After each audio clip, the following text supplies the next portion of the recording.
Hello everyone and welcome to episode 7 of my Orc Shaman level 1 through 60 playthrough in the Season of Discovery, where today I'm wanting to do a lot of stuff related to the Season of Discovery and related to our leveling adventure as well, because we are currently level 24 and just over 4 bars of the way towards level 25, which means we are going to hit level 25 in this episode, which is the current max level for the current phase of the Season of Discovery.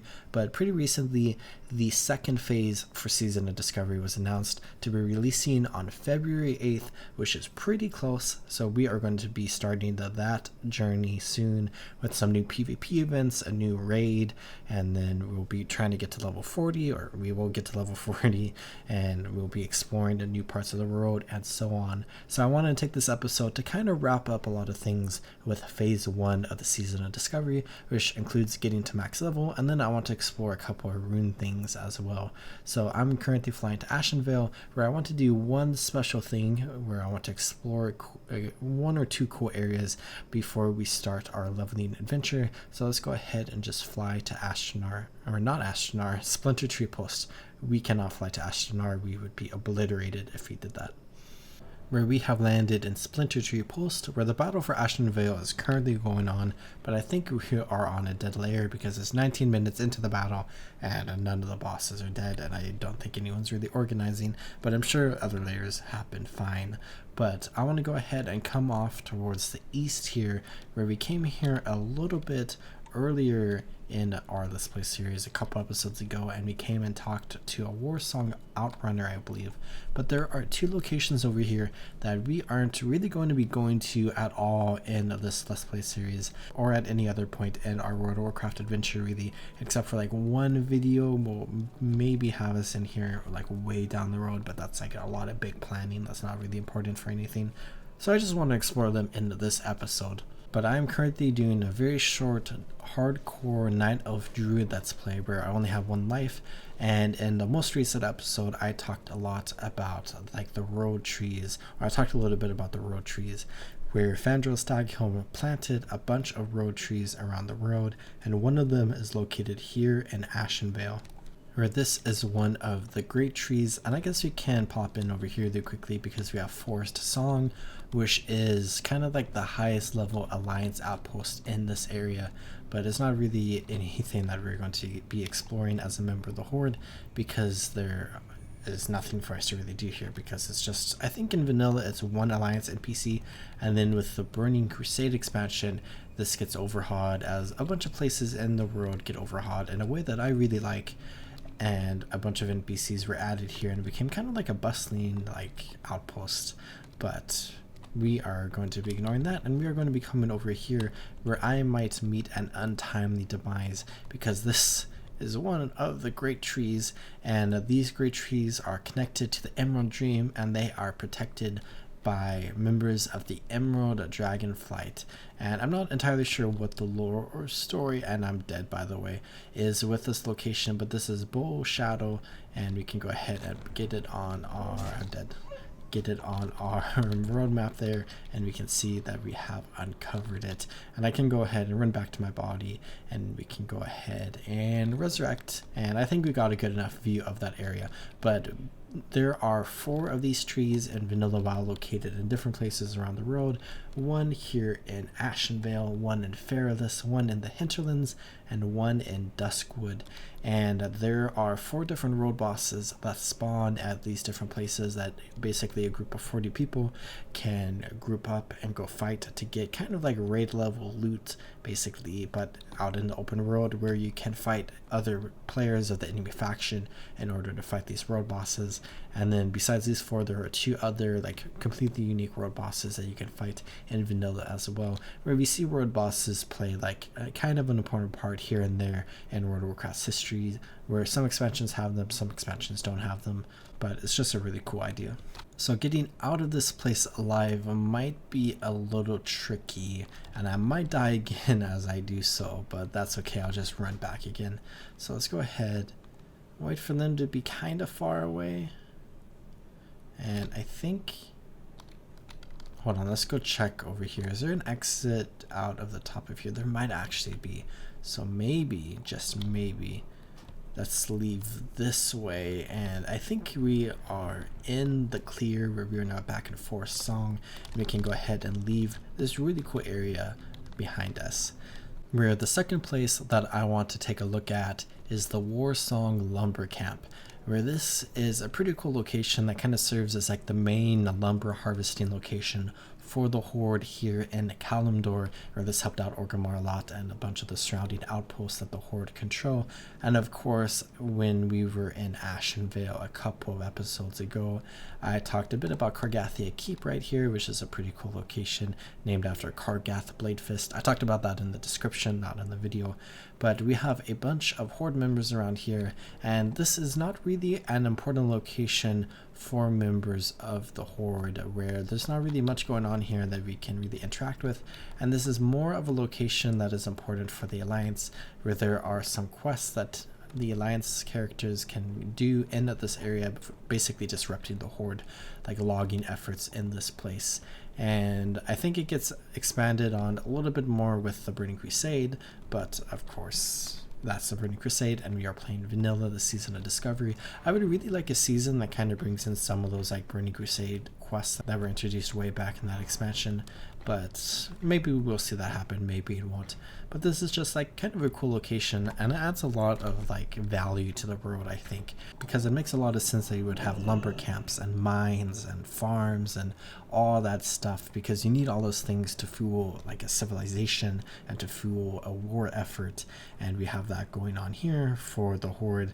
And it is kind of an unfortunate thing from an Alliance point of view, because it's Horde that are coming into the sacred forest of Ashenvale and just chopping down all the trees around here so they can build cool buildings that look like that, which, you know, that's a point of contention in the Alliance and Horde war that goes on, that there's not really a war going on in vanilla. It's more like small skirmishes, and the Alliance and the Horde are kind of friendly with each other, but it breaks out into like a full-scale war starting in a future expansion, and then it really escalates in a future expansion called Battle for Azeroth. That's kind of basically like the fourth war, where it is actually technically the fourth war, and that's a bunch of like random lore and stuff. Anyways, I'm going to go ahead and head back this way, where we can go ahead and take a look at our map here, where I have a ton of quests to do here in Ashenvale.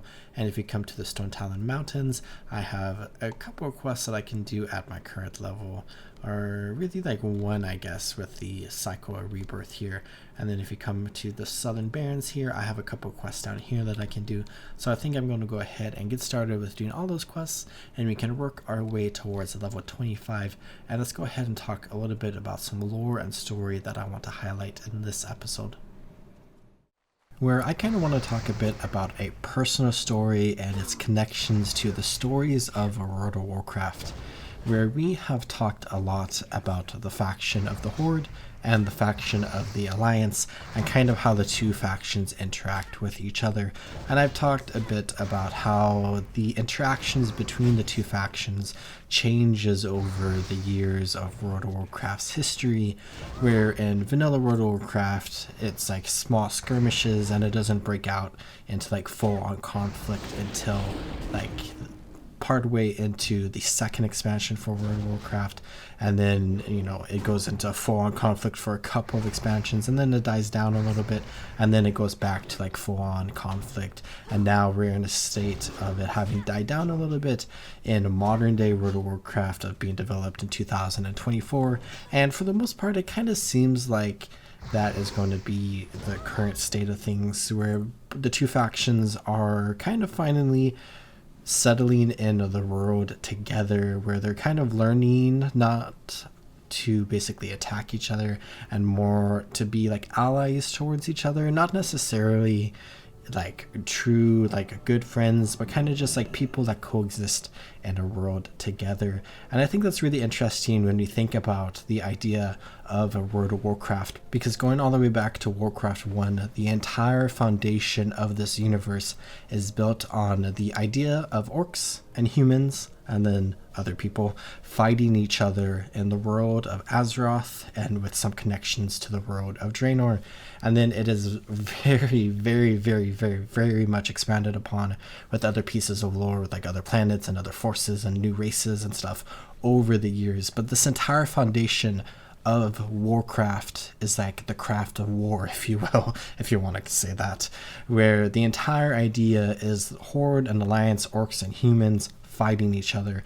And we see this being a pretty prevalent part of vanilla World of Warcraft, where battlegrounds and open world PvP and the Ashenvale PvP event that happens here in Ashenvale in the Season of Discovery is a very important part of that concept, of that fantasy of Warcraft and in an MMO of the world of Warcraft.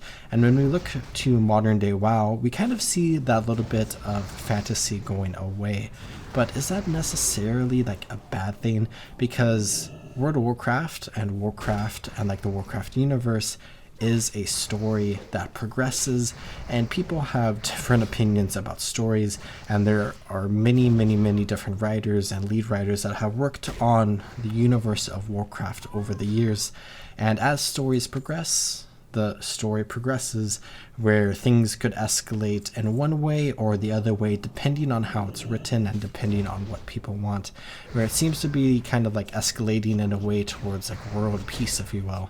And I think that is a really interesting idea that exists about this like potential world peace that could exist in the future of the Warcraft universe, where for this whole time we've had Horde and Alliance, orcs versus humans. And that's a very integral part of World of Warcraft and of the World of Warcraft community, where in an event of world peace, perhaps all the factions, all of the races are allied together in one mega faction that all work together towards all the storylines in the future. And of course, this could all change again. Maybe there's like a fifth war down the line where we have like massive conflicts between the Horde and Alliance and potentially other factions that could rise up. But we will just have to wait and see.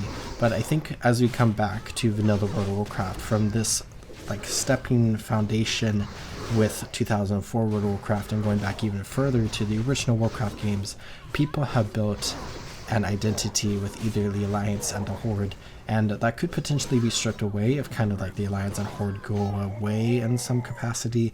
But going back towards that sense of identity, people have a really strong love for either the Alliance or the Horde, and people have love for like both factions or neither factions. I'm sure there's some people like that.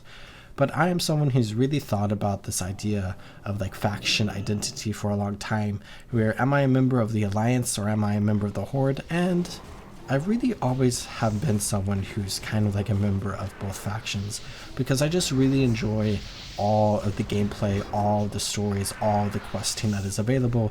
And if you only stick to one faction, you only get half of that. You only get half the story, half the quest, half the gameplay, and so on and so forth. Where when I originally started playing World of Warcraft, I was an Alliance character. I mostly played 2 Night Elf characters, a Night Elf Warrior, which was the first character I played, and then a Night Elf Death Knight when the Wrath of the Lich King expansion came out, where I created the first ever Athos character. But then starting in the Cataclysm, I switched to the Horde and played an Orc Death Knight until I quit in Beast of Pandaria.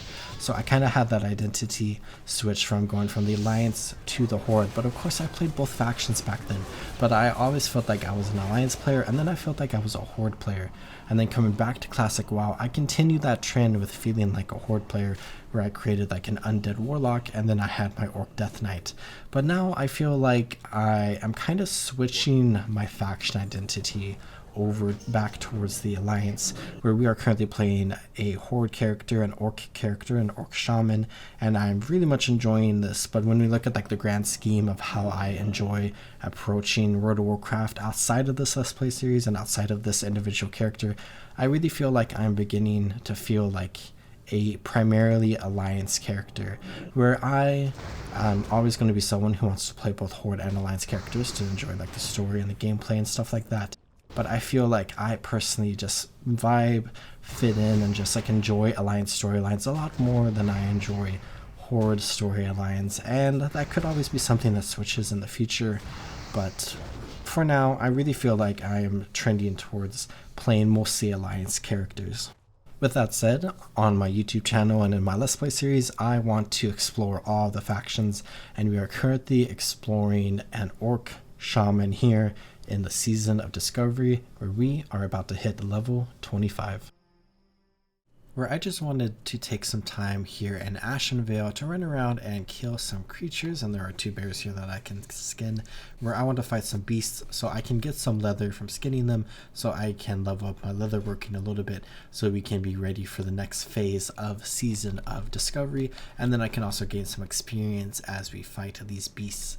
But there is one animal in particular that I'm interested in hunting, because we have our hunting quests here in Ashenvale as a part of our kind of like continent-wide hunting quests as a member of the Horde, where we have Sharp Talon, we have Shadumbra, or how we pronounce it, and we have Ursanagos, where 2 episodes ago I was trying to kill Ursanagos and I died twice against him. I think I was like level 20 or 22 at the time of trying to fight him. I was definitely level 20, I think, where I was really struggling against him and I died twice, and I am now a much higher level where I want to go ahead and with my newfound skills and strength to hunt down this creature and to get some experience from killing it and also some leather, which is pretty nice.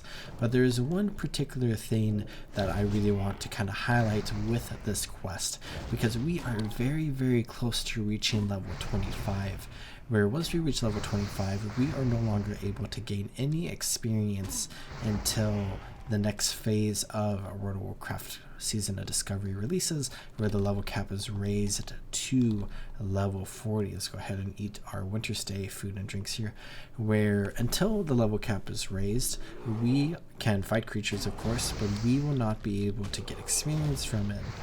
And the same goes for quests, where we can complete quests, but we won't get any experience from it. What we will get, however, is bonus gold from completing quests, which is very nice, and it's very substantial. It is like a massive increase in gold compared to kind of like the previous amount where you were just normally leveling, which is really nice for people who want to earn gold.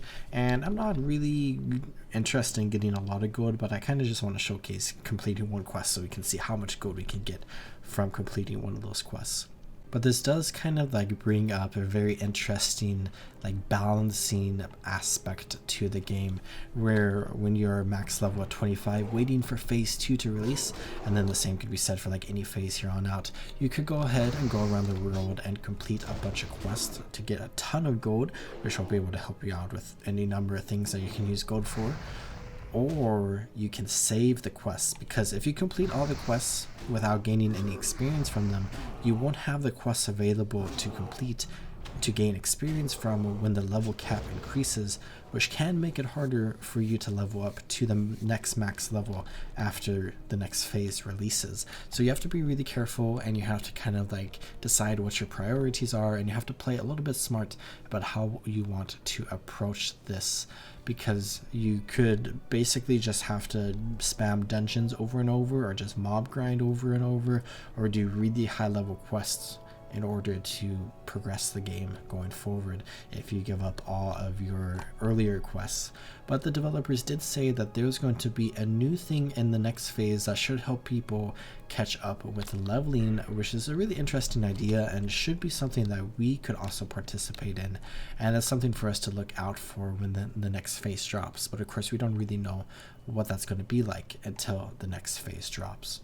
But we can go ahead and come down at this valley here, and we can go ahead and try to find this bear, where there is another player here, and there are some players over there that might also be fighting or trying to fight this bear. So let's just be on the lookout for this creature, and then we can go ahead and fight him, and then return back towards Splinter Tree Post, where I want to be level 25 before we get back, so I can get that bonus gold.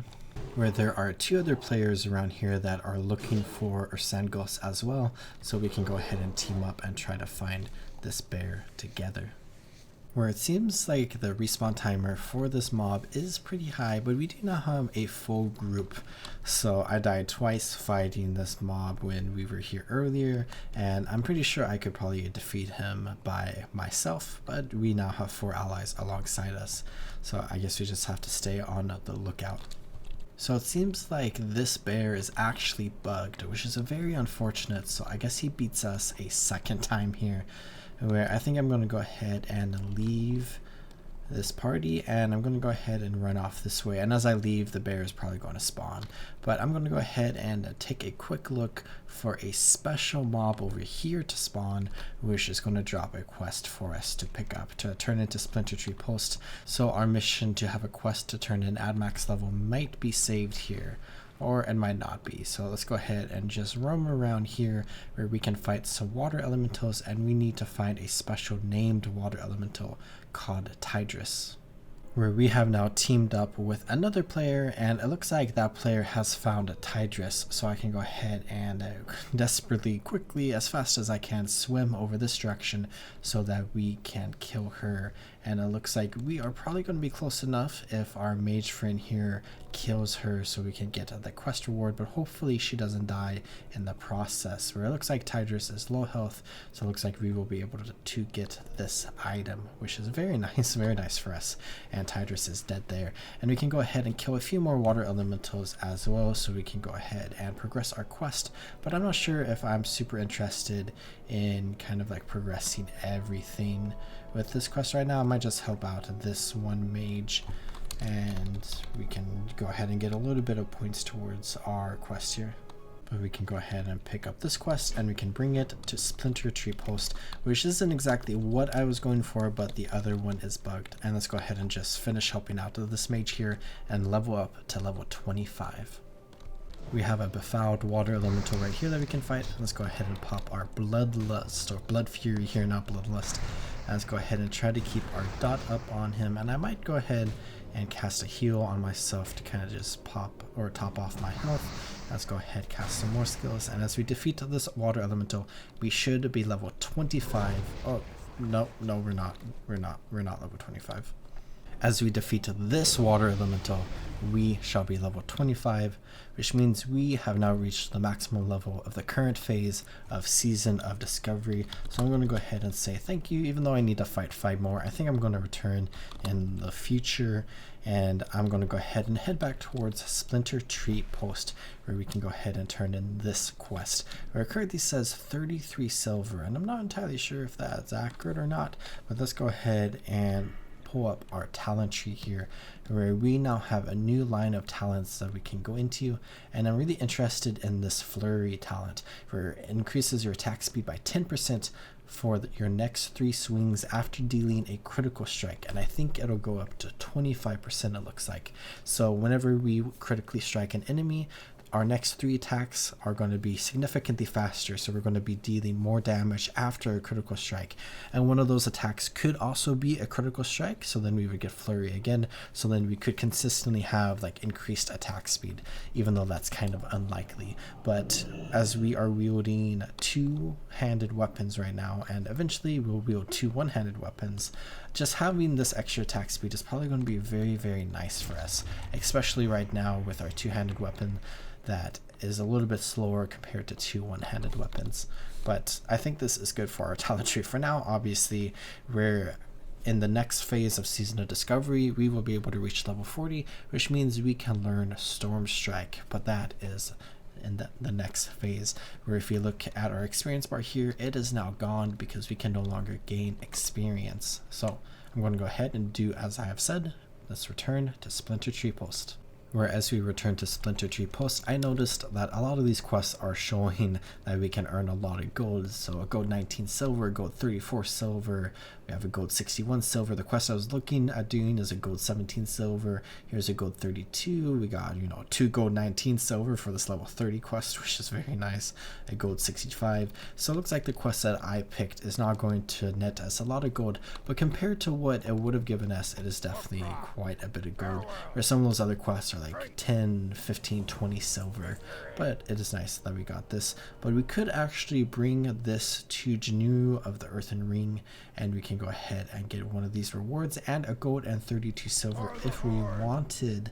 But I think I'm going to go ahead and hold on to it because it is 2,200 experience, and this is just going to give us some nice rewards. Where I'm thinking when we come back next episode, I'm going to probably start off with these quests around here before I go out into the world to just gain a bunch of experience. But with this episode, I want to go ahead and do a couple more things. One of which is returning to Orgrimmar so we can go ahead and work on our leatherworking and maybe clean up our inventory a tiny bit. So let's go ahead and fly there. Where we are now in Orgrimmar, and I have this Waylaid Supplies Bruiseweed box that I can go ahead and come to the auctioneer really quickly. And let's take a look at Bruiseweed and see how much it costs, where it looks like it's actually pretty cheap. Let's go ahead and come down here and try to find a stack so I don't have to buy a ton of different stacks. So let's go ahead and just buy 2 of these, and this should be able to give us a full box, which is very, very nice. And I think I'm going to go ahead and sell some trash really quickly, where we can then go ahead and turn this in a full shipment, and we'll get 15 silver and we got 500 reputation. These numbers change a lot because they keep adjusting them, but if we come into here and we look at our Duratar supply and logistics, we are now at 2,800 out of 3,000, and our Warsong Outriders, we are now at 2,600 out of 3,000, which is very cool. Where I now want to do a bit of leatherworking to just raise up my leatherworking skill, and we are not going to get all the way to 150, which is the current max level that we can get with leatherworking, which I think is okay. But I can go ahead and just use up all the leather we have, and then we can look at getting more in the future, where of course as we begin progressing through the game, we are going to continue getting some medium leather, where we can still use some light leather at this current juncture, and as we gain more medium leather we can create more medium pieces, and then we'll get newer leather which we can use to make newer pieces of armor, and so on and so forth as we progress through the game. Where I just saw this recipe for a heavy leather ball that I might go ahead and just buy. Why not? Where I think this is now pretty much everything that I can make with the leather that I currently have. And as I look at my bank, it looks like we have more leather, so let's go ahead and pull this out and see about making a few more pieces of armor just to use this all up, where I do have quite a bit of stuff in my bank here. It looks like the pattern for a heavy leather ball is already restocked, so I guess there's many opportunities to buy this recipe, but we have it now. Where I just saw this really interesting recipe here, where we have this dark leather belt, which I think is better than what we currently have equipped, because it has more armor and it has agility and stamina on it. So I think I want to go ahead and make a fine leather belt, but we need 3 more light leather here. So let's go ahead and just come to this auction house here, and let's spend 1.5 silver just buying a few more pieces of light leather, and then we can go ahead and get this belt going. Where now that I have all of the ingredients gathered, I can go ahead and make this dark leather belt, which is going to take a moment for us to make because it is like a special crafting recipe that's like a little bit more advanced, so it just takes longer to make. But as we make it, we can go ahead and equip it, and I definitely think this is an upgrade. And speaking of upgrades, I think I'm going to go ahead and spend the rest of my medium leather making 4 medium armor kits, just so we can deck out the current armor we have, so we can be as strong as possible going into the next phase. At least as strong as possible, with like the not really putting in a lot of effort to get like good gear, because I don't really care about that. But now we are decently geared with some new stuff, so we can be a little bit extra fancy going into the next phase. And looking at my leatherworking, I am currently at 129 out of 150, which I think is good enough going into the next phase, because as I've said earlier, as we kill monsters we'll get more leather and we'll be able to finish this up pretty easily, and then we can sell any extra leather on the auction house as we move forward, because we need to be reaching 50 gold for a special mount, where it was actually reduced to 50 gold in the Season of Discovery, and that's the thing from the Season of Mastery, and people are pretty excited about that because it is like roughly half the price, which is nice.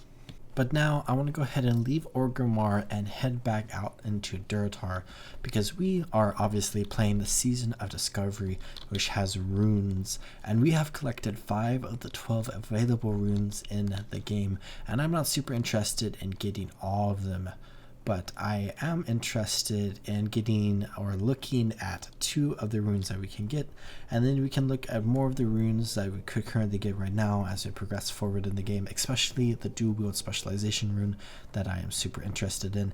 And then we can look at the new runes which will be added in the newer phases, which is something that I am pretty excited about. But I just want to go ahead and take a look at 2 runes, one of which is in Morgor and one of which is in either Durotar or Morgor. So I thought we could just go ahead and run this way, where this looks like it is a rune that we might not necessarily be able to get in this episode because it has like a bit of a respawn timer, I believe. So let's go ahead and just check it out.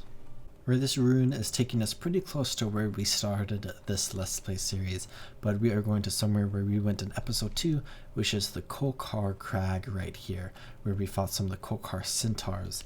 And this rune, which I didn't know was here when we were here originally, requires us to team up with another individual who is a healer, so I might go ahead and just see if somebody is around here and basically ask them if they want to do this together, even though I'm level 25. And we can work together to basically just spawn an enemy, and then we have to fight the enemy, and the enemy drops a rune that we get. So let's go ahead and head into the crag over here, and let's see if there's any healers in the nearby vicinity, and if there are not, we can go ahead and maybe check in the map chat really quickly. Where I see this orc is being hunted right now. Let's go ahead and help that person out. And then we have these adventurers remains here, where we can go ahead and begin the ritual, where by combining our skills with another ally, we can go ahead and complete this. So I don't see any other people around right here. So let's go ahead and go into map chat really quickly and see if anyone needs it. Where we now have another ally that is capable of healing. So the 2 of us together can go ahead and enact this ritual. So I can go ahead and begin channeling, and this person can go ahead and begin channeling as well. And this is going to summon this adventure spirit here. Thank you, heroes. My torment is now at an end, where we can go ahead and get the echo of the ancestors. And we can say, have a great evening. And we can go ahead and leave the party. We can go ahead and open our bags, and we can go ahead and talk with the echo of the ancestors or interact with it. And we have engraved pants, ancestral guidance. For the next 10 seconds, 25% of your damage is converted to healing on up to 3 nearby party members, and 100% of your healing is converted to damage on your most recent flame shock target. So this is kind of a healing rune, but I think it's probably a little bit more useful for this Way of Earth, which requires us to use Rockbiter weapon, which I have not used in a very long time. So let's go ahead and throw this onto our pants, and this is going to give us a new skill that we can go ahead and use. I'll go ahead and throw it right there, and we just have to remember to use this to basically heal up our allies and also to damage enemies while we heal ourselves. But now I'm going to go ahead and Hearthstone back to the crossroads and take a flight to Thunderbluff so we can go ahead and look at the second rune. Where now that we are in Thunderbluff and I made a majestic landing there, let's go ahead and find an NPC, which I heard was in the inn here, but I'm not entirely sure how true that is. And it looks like it is not true at all.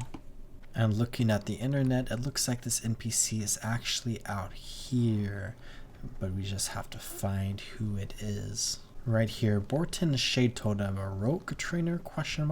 We can go ahead and chat with him, where he says, it seems you are the only one here who can sense my presence, shaman. Ironic that after life in the shadows, it is the desire to be seen which eludes me. I am Borton Shade Totem, a master of the arts of stealth and subtlety.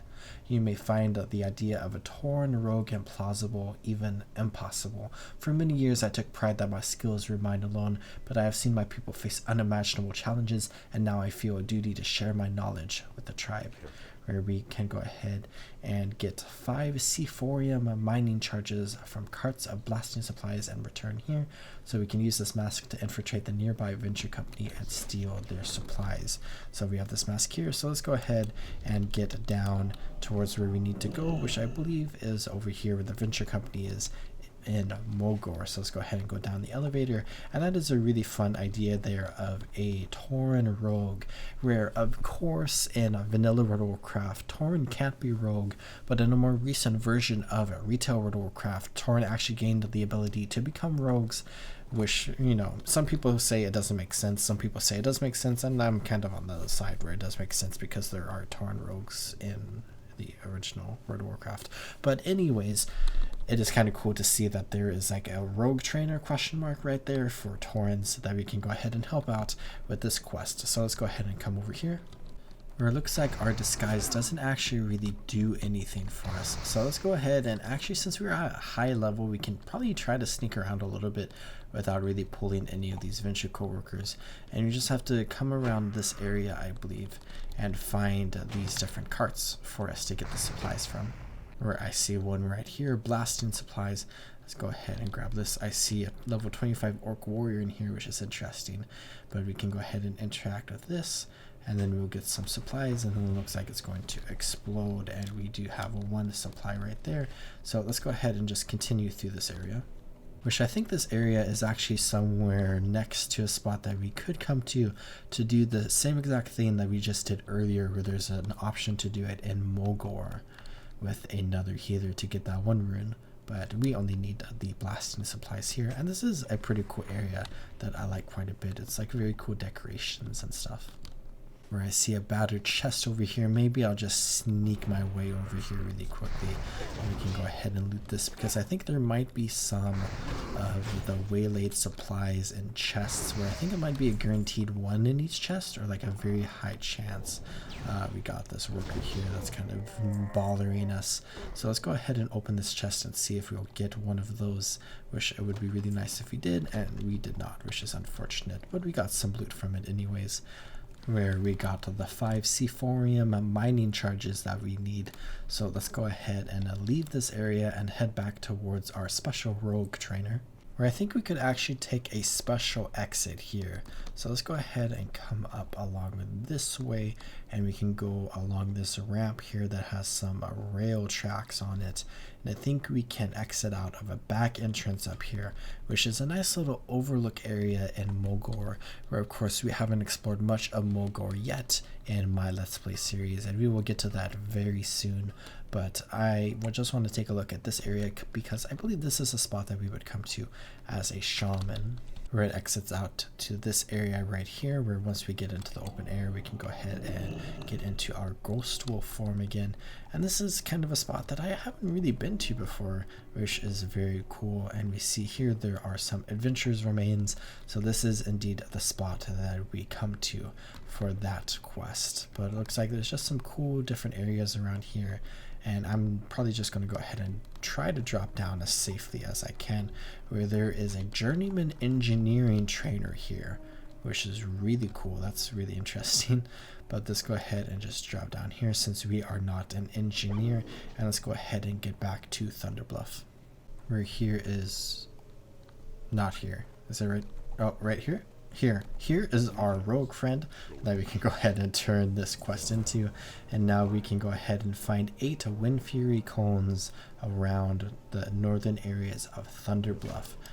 We have a Wind Fury cone right here that we can go ahead and interact with and pick up, and it will go into our inventory here just like the previous supplies, and then we just need to go ahead and pick up 7 more and return to our friend up in Thunderbluff. I have ground together the 8 different pine cones into this pine salve with a mortar and pestle, so we can go ahead and turn this in, and we can go ahead and pick up a 3rd. Oh.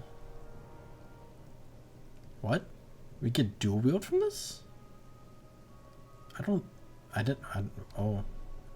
knew we got lava lash. I didn't think we could dual wield. This can't be the case.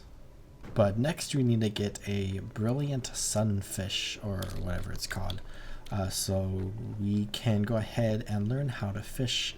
But I don't think I want to do that this episode because I've been planning on doing that in a future episode. So let's come to the auction house here, and let's go ahead and get a brilliant sunfish, and we need a raw one. So let's just scroll down here, and we'll buy this for a silver and 77 copper. So we got that. Then we can pick it up at the mailbox.